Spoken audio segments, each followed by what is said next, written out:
ככה אני עושה לוק לאסטה. אז בואו נתחיל. בדמויות אנימה, לרוב בגלל שהרבה מבחינתי לפחות נמצא בדגש של העיניים, אני כן מעדיפה להתחיל באיפור עיניים קודם, כי ככה יש לי אחר כך אופציה לתקן אם ומשהו קורה.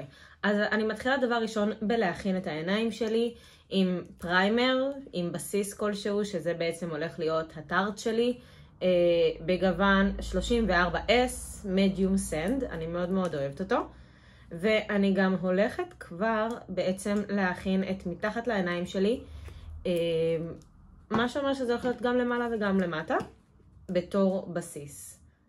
אני מוסיפה טיפה מהסומק הוורדרד הזה, שמה שהוא הולך לעשות זה כבר לעשות לי גם תיקון גוון, תוך כדי שהוא מאיר לי את המקום.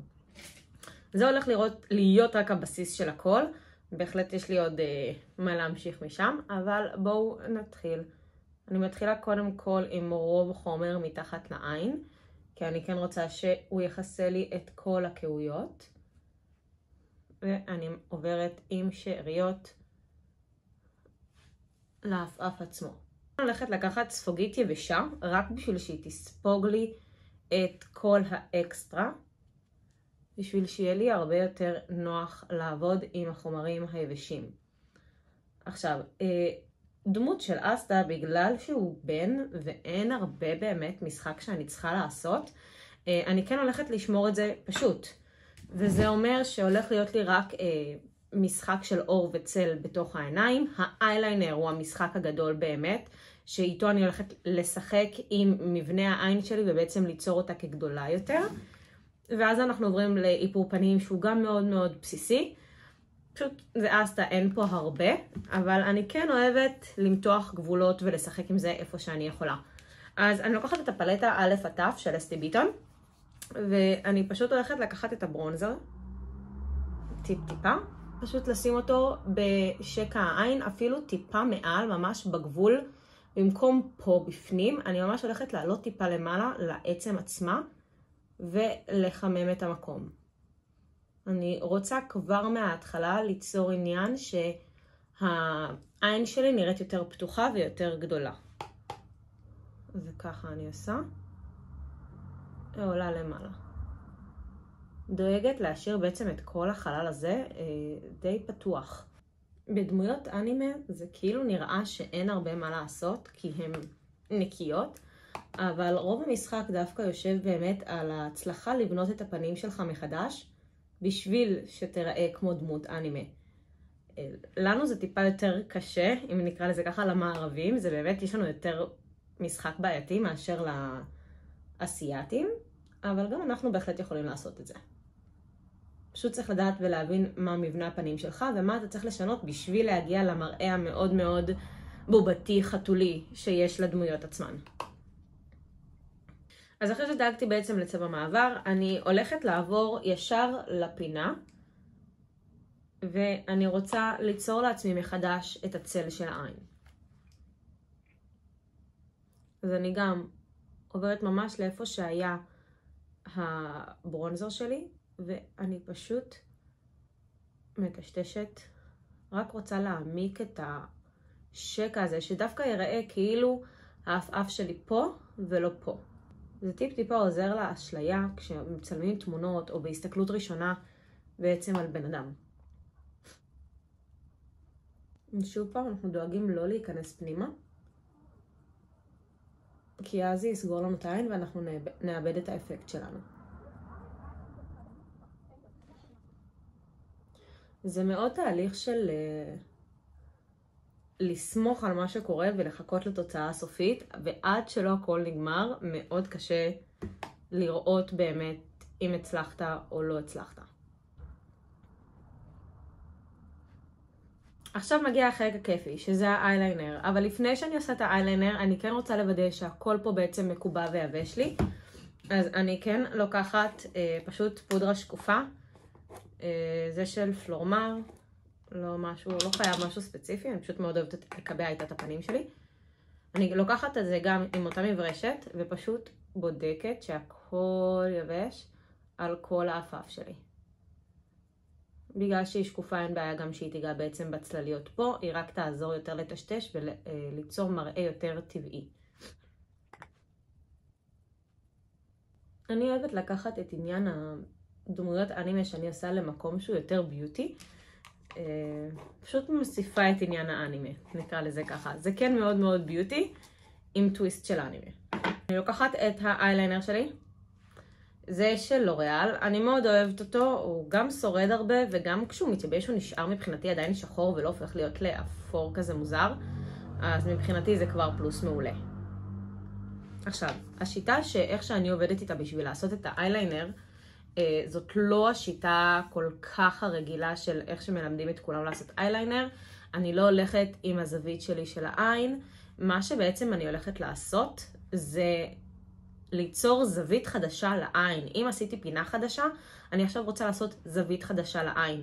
וזה אומר שאני הולכת להעריך את האייליינר שלי ובעצם להוריד את העין שלי יותר טיפה למטה, ורק אז להעלות אותה. מה שזה ייצור אחר כך, פשוט פתיחה יותר גדולה של העין, שתראה יותר טבעית. אני לא בהכרח רוצה כנף של אייליינר, כמו שאני רוצה שיראה שיש לי זווית אחרת לעין. אני אוהבת להתחיל מעין שמאל שלי, כי אז עין ימין יכולה להיות תואמת לעין שמאל. את עין שמאל יותר קשה לי לעשות, ולכן עין ימין תהיה לי אחר כך יותר קל לחכות. אם אני אעשה קודם כל את עין ימין, עם עין שמאל אני כנראה אפקשש, ואז אני צריכה לתקן את עין ימין, וזה סיפור שלם. תתחילו תמיד בעין שמאל, או יותר נכון בצד החלש שלכם, ואז תעברו לצד החזק. זה הרבה יותר יקל עליכם וימהר את התהליך.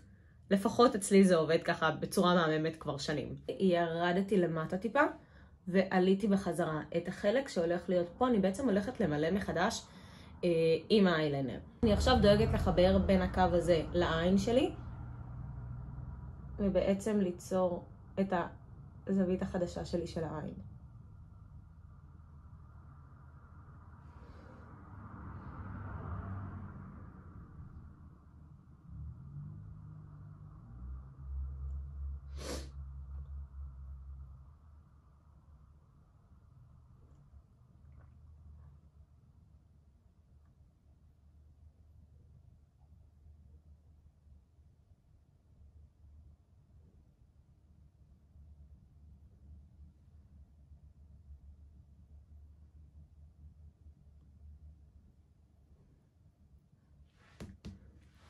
אוקיי, רואים? מאוד מאוד קטן, זה לא באמת נותן עכשיו אייליינר, זה פשוט משך לי טיפה יותר את העין, ויותר יראו את זה כשבאמת אני אסיים גם את המתחת לעין. אני עכשיו עוברת לעין השנייה, כי תמיד אנחנו נעשה, כשעושים אייליינר או כשעושים כל מראה עיניים, תמיד תעשו צד אחד, תעברו לצד שני. צד אחד, לעבור לצד שני. אנחנו תמיד רוצים לראות שאנחנו הרמונים. אני יודעת שיש המון מהפות או יוצרי תוכן שמראים עין אחת ואז מראים את העין השנייה. זה פחות מתאים בעיניי, כי אנחנו אף פעם לא יודעים אם פתאום שכחנו איזה שלב או לא הרבבנו נכון את הצבע. אז תמיד כדאי להתחיל צעד אחד, לעשות צעד שני. צעד אחד, צעד שני. ועכשיו לצד השני.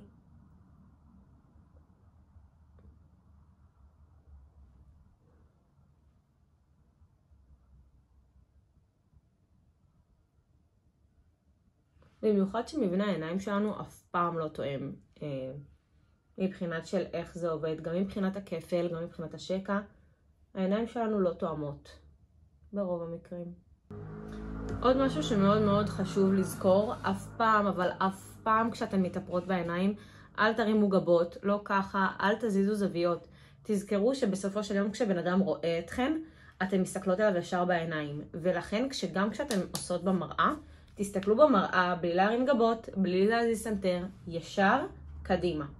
זה מה שבאמת יראה לכם מה הבן אדם הולך לראות כשתסיימו בעצם לעשות את הלוק איפור שלכם. זה הבסיס, אני רוצה טיפה להגדיל אותו. אני כן רוצה ליצור את זה בצורה קצת יותר דרמטית. ולכן אני הולכת מעכשיו להגדיל קצת ולראות עד כמה אני מתחברת לזה. אני כבר לא הולכת להוריד יותר את הכנף, זה רק יותר בעצם להעלות אותה. הצעד הבא הוא בעצם ליצור את הזווית התחתונה של העין, שאנחנו בעצם הולכים להגדיל אותה מחדש. גם פה אנחנו הולכים להשתמש באייליינר. ואני לא הולכת להיצמד לקו ריסים שלי, אני הולכת בעצם לעלות טיפה לפה. זה הולך להיות הזווית החדשה שלי, ולכן העין שלי הולכת להתחיל מפה ולא מפה. ומה שאני עושה, קודם כל אני לא צריכה הרבה חומר בכלל. אני בעצם כמו מין חצי עיגול, קו שאני מושכת לאייליינר שלי.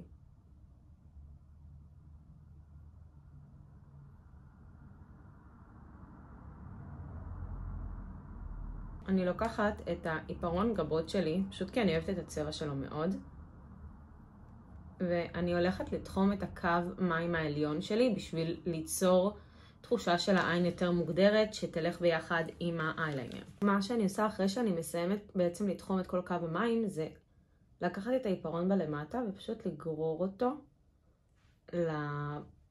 לסיומת של העין. אני לא תוחמת מלמטה, אבל זה כן נותן מראה יותר מוגדר על העין בלי לסגור אותה לגמרי. אני עכשיו לוקחת עיפרון לא לבן, אלא בצבע יותר שמנת, לא יודעת איך תקראו לזה, הוא של פלורמר, בז', כי העיניים שלנו לא באמת נראות לבנות מבחינת כל מה שעובר עליהם. אז בשביל שזה יהיה כמה שיותר קרוב, אני לוקחת את הבז' הזה, ואני תוחמת את הקו מים התחתון שלי. אני רוצה בעצם עכשיו ליצור אשליה של עין גדולה יותר, פתוחה יותר, וזה מה שהעיפרון ייתן לי. עכשיו מה שאני עושה, אני גם בעצם הולכת טיפה יותר להוריד אותו לפה, ממש בעדינות, בקצת, אני לא רוצה יותר מדי, אבל אני כן רוצה להגדיל את כל האזור הזה. אני עכשיו לוקחת מברשת זוויתית, חוזרת לפודרה שלי, אני רוצה להפוך את העיפרון שלי לעמיד, ולכן אני אקח מברשת זוויתית, אני אקח את הפודרה, ואני הולכת להפוך את העיפרון לעמיד, בזה שאני פשוט מקבעת את העיפרון בתוך העין שלי. אני חוזרת לעיפרון גבות שלי, וזה טריק קטן של הקוריאנים, של היפנים, שהם יוצרים לעצמם בעצם את השק דמעות שאנחנו כל כך רוצים להסתיר. ומה שהם עושים, הם בעצם מציירים אותו עם עיפרון מיוחד, יש להם ממש מלא עפרונות ועטים שמיוחדים לזה, אני פשוט הולכת להשתמש בעיפרון גבות שלי. זה כן הולך לא להיות במקום שהם בדרך כלל עושים את זה, כי כבר העיניים שלי מוגדלות, אבל אני רוצה ליצור עוד יותר תחושת הגדלה, ובעצם ככה הקוריאנים והיפנים עושים את זה כשהם רוצים להגדיל את העיניים שלהם. אז הם בעצם לוקחים עיפרון, והם יוצרים קו שבעצם מדמה את השק הזה שתמיד יש לנו פה. אני גם הולכת לעשות את השק הזה. עכשיו זה נראה כאילו יש לי שתי קווים מתחת לעיניים, אני יודעת. אני הולכת עם מברשת צפופה כזאתי, רק בשביל... אני חוזרת לאייליינר, אני רוצה לחזק אותו כי עם כל הפודרות ששמתי, אז הוא טיפה נעלם, אז אני הולכת לחזור אליו בשביל לחדד אותו יותר. לוקחת את האייליינר ואני הולכת לשים אותו בזווית הפנימית של העין, ממש פה, בשביל עוד פעם ליצור את הפופ הזה של הכל נפתח לי. מה שאני תמיד אוהבת להתחיל זה עם עיפרון, יותר קל לתקן את זה אחר כך, ואני פשוט הולכת לצייר אותה, אין פה יותר מדי מה לעשות. אז זה הבסיס של הצלקת של אסטה, אני משתמשת האמת באודם עמיד, שחור, הולך להיות לי כיף, של קיקו. אז אני הולכת להוציא על גב היד שלי, ופשוט לצבוע את הפנים.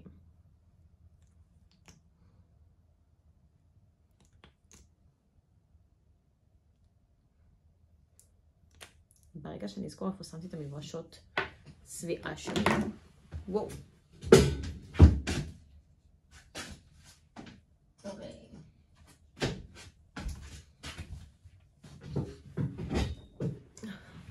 אוקיי, אז בואו נעשה את זה.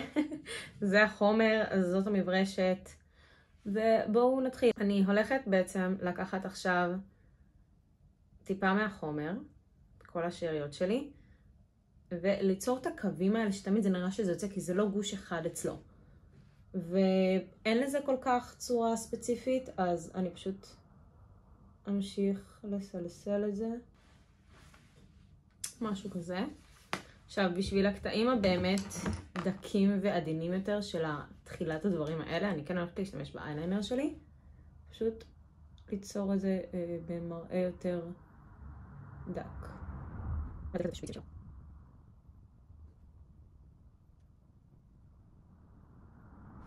נעבור לשפתיים. אני אישית מאוד מאוד אוהבת לשים שפתון אדום עם הלוק הזה. אני אוהבת להיכנס אקסטרה בדברים האלה, ולכן השפתון האדום בעיניי הוא התשובה לעניין. זה של חברת אלמאס, הם מאוד עמידים, אני מאוהבת בהם קשות. האם אני עושה לעצמי עכשיו חתיכת דבר? כן. זה פשוט יקרה. פשוט תואם את העיניים, אתם לא יכולים להגיד שלא. וזה הלוק הסופי. מה אתן חושבות?